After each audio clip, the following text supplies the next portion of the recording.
안녕하세요 여러분, 지윤입니다. 오늘은요, 많은 분들이 요청하시고 기다리셨던 연파이낸스에 대해서 다뤄볼 거예요. 이 연파이낸스는 제가 지난 시간에 말씀드렸었죠. 사람들의 돈을 모아서 가장 이자율이 높은 곳에다가 자동으로 투자를 하고 그 수익을 나누는 서비스라고 말씀드렸었어요. 그러면 연파이낸스가 과연 어떻게 그러한 투자를 하는지에 대해서 다뤄볼 거예요. 제가 유튜브를 작년 12월부터 본격적으로 시작을 했었는데 벌써 구독자 수가 300명 정도는 넘은 것 같아요. 이게 아마도 그동안 암호화폐 가격이 굉장히 많이 올랐기 때문에, 그리고 앞으로도 오를 것처럼 보이기 때문에 많은 분들이 관심을 가지시는 것 같습니다. 구독자님들 중에서 목소리가 잘 안 들린다라는 분이 계셨어요. 그래서 제가 이 마이크를 한번 사봤습니다. 잘 들리시는지 모르겠네요. 아무튼 시작하겠습니다.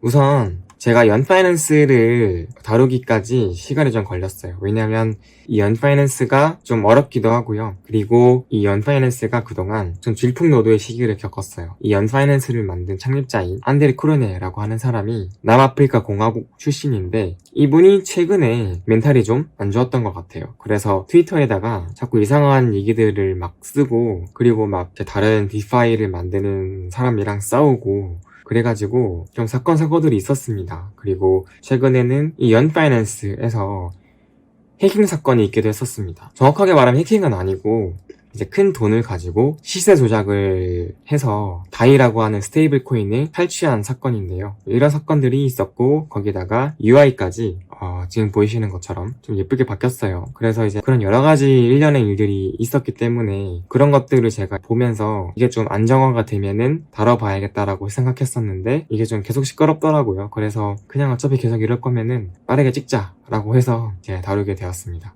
우선 이 UI는 지금 바뀐 UI인데요. 지금 여기 공 모양이 보이시죠? 이 공 모양이 어디서 많이 본 것 같지 않으세요? 이게 그 커브 파이낸스의 심볼의 색깔이랑 좀 비슷하죠. 아마도 연파이낸스가 커브와 좀 더 협력을 강화하는 모양새입니다. 바뀐 UI에서 제가 한번 이 Go to Vault라고 하는 거를 눌러서 들어가 볼게요. 그럼 처음에 상품이 하나 떠 있습니다. 제가 읽어볼게요. 쓰기 전에 조심해서 읽어봐라. 이 볼트는 너의 커브를 YV 커브로 바꾸고 너에게 커브 피의 쉐어를 지속적으로 줄 것이다. 더 많이 바뀔수록 더 큰 리워드를 줄 것이다. 이게 뭘 바꾼다는 얘기냐면 커브를 V컵으로 바꾼다는 얘기겠죠. 매주 이 보상은 3커브 풀에 있는 이제 3커브 토큰으로 지급이 될 거다 라고 얘기를 해요. 이건 저희가 지난 커브 강의에서 봤었죠. 커브 토큰을 락을 시켜서 V커브를 받으면은 그 V커브의 시어만큼 이제 3커브 토큰을 보상으로 받았습니다. 그거를 준다는 얘기인 것 같아요. 그런데 이 오퍼레이션은 되돌릴 수 없습니다. 커브를 YV커브로만 바꿀 수 있고, 이걸 다시 되돌리는 게 안 된다는 얘기겠죠. 이건 perpetually, 영원히 스테이크 되는 거예요.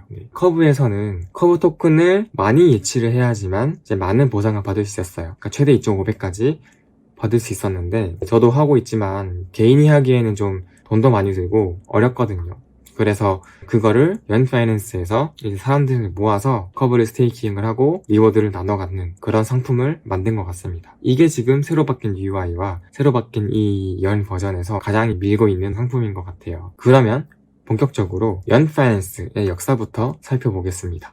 연파이낸스는요, 2020년 2월달에 iEarn이라고 하는 서비스로 등장을 했었어요. 이것은 아까 말씀드렸던 안드레 크로네라고 하는 사람이 혼자 만든 서비스입니다. 이거를 왜 만들었냐면, 이 사람이 컴파운드나 아베 같은 대출 서비스에서 자금을 예치를 해서 이자를 받아먹고 있었어요. 그런데 그 대출 이자가 매일매일 바뀌는 거예요. 그래서 이 사람이 어디에 얼마를 넣는 게 가장 이득인가를 계산을 해서 자산을 리밸런싱을 한 겁니다. 이거를 매일 하다 보니까 좀 귀찮은 거죠. 그래서 이 과정을 프로그램으로 자동화를 시켰어요. 그래서 굴리는데, 가만 보니까 나 혼자서 굴릴 게 아니라 사람들을 모아서 돈을 굴리게 되면은 좀 더 큰 수익 얻을 수 있고 트랜잭션 수수료를 줄일 수 있을 것 같은 거예요. 왜냐면 블록체인에서는 수수료를 매기는 방식이 이제 금액에 따라서 매기는 게 아니라 트랜잭션 수에 따라서 매기거든요. 금액이 크든 작든 트랜잭션을 얼마나 보느냐에 따라서 수수료가 정해지게 돼요. 많은 사람들의 돈을 한꺼번에 모아서 트랜잭션을 보내게 되면 수수료가 소셜라이징 되는 효과가 있죠. 엠빵 되는 효과가 있는 겁니다. 그러면은 그 엠빵 되는 수수료만큼 투자자들은 이득을 볼 수가 있겠죠. 그리고 안드레 크로네가 계산한 그 자동화된 방식으로 사람들이 투자를 하게 되면은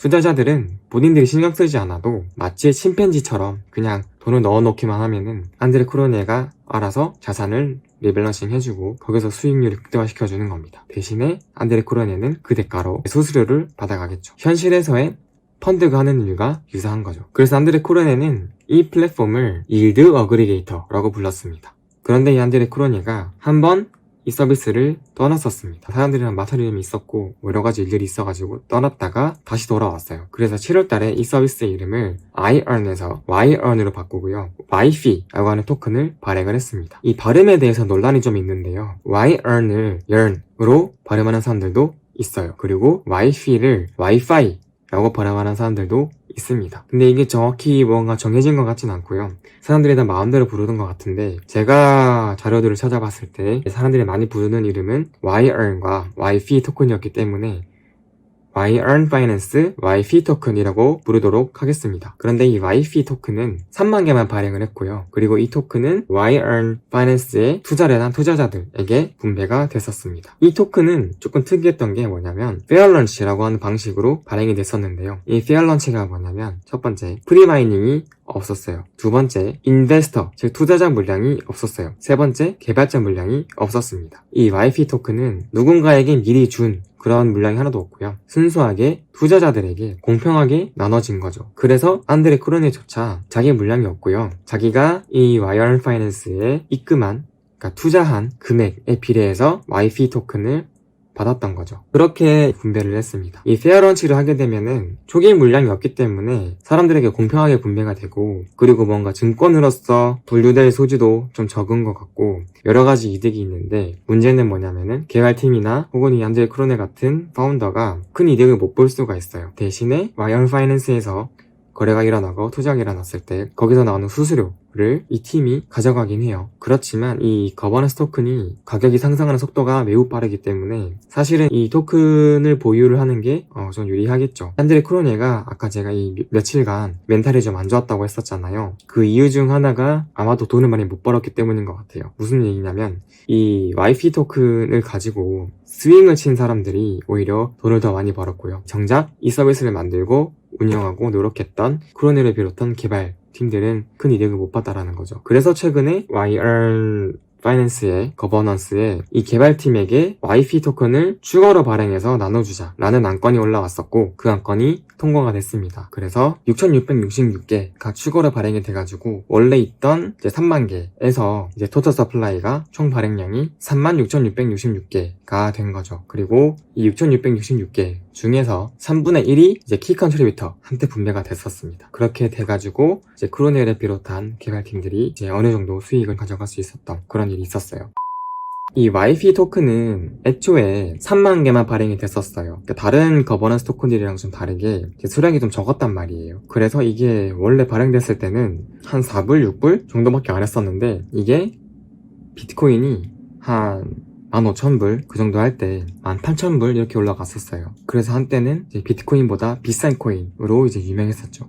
이게 수량이 굉장히 적다 보니까 가지고 싶은 사람들이 좀 많았던 것 같아요. 그런데 웃긴 건 뭐냐면은 이 yFee 토큰은 거버넌스 투표를 하는 것밖에 기능이 없거든요. 아무런 다른 기능이 없어요. 유틸성이 없어요. 이걸 가지고 있는다고 해서 누가 이자를 주는 것도 아니고 순수하게 거버넌스 투표를 하는 데만 쓰이는데 사람들이 이거 많이 가지고 싶었었나 봐요. 혹은 이 토큰이 커브나 스시 스왑에 있는 스시 토큰처럼 스테이킹 하면은 yFee에서 나오는 수수료의 일부를 주지 않을까라는 기대도 했던 것 같습니다. 아니면은 뭐 토큰이 오르니까 그냥 샀을 수도 있고요. 그러면 지금 이 yEarn Finance에 얼마의 돈이 투자가 되어 있냐를 보시면 그러한 정보들은 DeFiPulse라고 하는 홈페이지에서 보실 수가 있는데요. 이 yEarn Finance는 지금 TVA, 즉 토탈 밸류 락드가 대략 499 밀리언 달러 정도 되죠. 이게 얼마 정도냐면 5억 불 정도니까 5,500억 정도의 돈이 이 yEarn Finance에 투자가 되어 있는 겁니다. 사람들이 얼마나 이 yEarn Finance를 신뢰하고 여기서 이득을 가져갈 수 있는지를 짐작해 볼 수가 있겠죠. 그러면 다시 돌아와서 이 yEarn Finance를 조금만 더 살펴볼게요. yEarn Finance는 여러 가지 상품이 있습니다. 크게 Earn이랑 Vault랑 Cover가 있어요. 그 중에서 이제 Earn이 가장 오래된 서비스입니다. Earn이 iEarn 시절부터 나와가지고 서비스가 되던 건데요. 이거는 컴파운드나 아베 혹은 뭐 DYDX 같은 대출 플랫폼의 이자율들을 비교를 해서 가장 높은 이자율을 주는 곳에다가 자산을 넣어서 이자율을 극대화하는 그런 전략을 가지고 있는 상품의 풀이라고 볼 수가 있어요. 그래서 여기서 Earn을 눌러서 들어가 보시면은 이 Earn 같은 경우는 지금 Y-Earn Finance의 주력 상품이 아닙니다. 그래서 바뀐 UI도 적용이 되어 있지 않고 약간 레거시 형태로 있는데 여기 보시면 대부분 스테이블 코인 DAI-USD, C-USD, TUSD, SUSD 다 스테이블 코인이죠. 그리고 레드 BTC를 가지고 예금을 해서 이자를 얻는 그런 플랫폼이에요. 주력 상품은 뭐냐면은 볼트라고 하는 겁니다. 이 볼트는 한국말로 얘기하면 금고죠. 이름이 적절한지는 모르겠는데 아마도 그런 뜻인 것 같아요. 사람들이 금고에다가 그냥 돈을 넣어두면은 그 금고에서 알아서 자산을 굴려가지고 이자를 만들어주는 겁니다. 여기 보이는 이 상품들이 다 볼트 상품들이에요.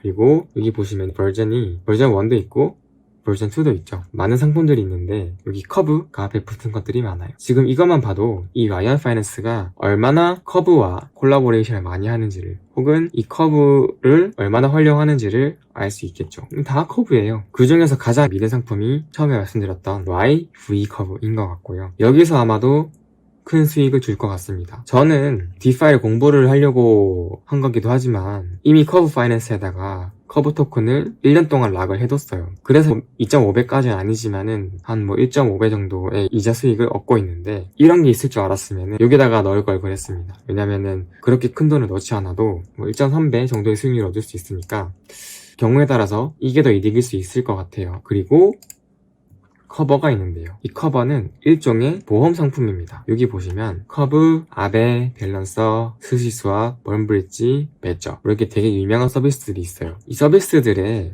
해킹이 발생하거나 혹은 뭐 시세 조작으로 인한 어떤 자금의 탈취가 있는 경우에 이 커버에서 그 피해 금액의 일부를 보상을 해줍니다. 이게 보험은 보험인데 근데 이제 무조건 해주는 건 아니고요. 커버에 거버넌스 토큰이 있어요. 그 거버넌스 토큰을 가지고 있는 사람들이 투표를 해서 보상해주자라는 결론이 나면 보상해주는 거고 하지 말자 하면은 안 되는 거예요. 그러니까 이게 뭐 법적으로 된 게 아니라 그런 식으로 거버넌스를 통해서 보험 서비스를 제공하는 그런 서비스인 거죠. 그래서 이 커버를 보험상품이라고 부르지 마라. 그것이랑은 좀 다르다라고 얘기를 하던데 그냥 뭐 보험이라고 이해하는 게 편한 것 같습니다. 그러면 이제 예상되시겠지만은 이 보험 서비스에 리퀴디티를 제공하는 사람들이 또 있겠죠. 즉 보험금을 제공하는 사람들이 있을 겁니다. 그 사람들은 사고가 일어나지 않으면 이 서비스들에서 일정량 내는 그 프리미엄을 받아가는 거고요. 만약에 사고가 나게 되면은 이제 자기 돈이 일부 깎이겠죠. 보험금으로 나가야 되겠죠. 그러니까 즉 이제 리스크가 되게 큰 상품이 되는 건데 이런 데다가 투자하는 사람들도 있습니다. 그러면은 이 와이언 파이낸스가 구체적으로 어떻게 자금을 굴리는가에 대해서 알아봐야 되겠죠. 그런데 그것은 제가 2편에서 설명을 드리도록 하겠습니다. 오늘 영상 여기까지고요. 만약에 이 영상이 도움이 되셨다면 구독과 좋아요 눌러주시면 감사하겠습니다. 그러면 다음 시간에 와이언 파이낸스 2편으로 찾아뵙도록 하겠습니다. 시청해주셔서 감사합니다.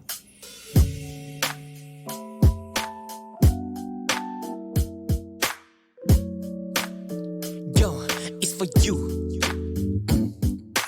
한 발짝 한 발짝 왜 못 다가가는지 하나도 따라 못하겠네. 제게 가르침 느린 게 좋은 거래보단 나도 캠에 배불이 나게 가야 돼. 난 무리하게 다가가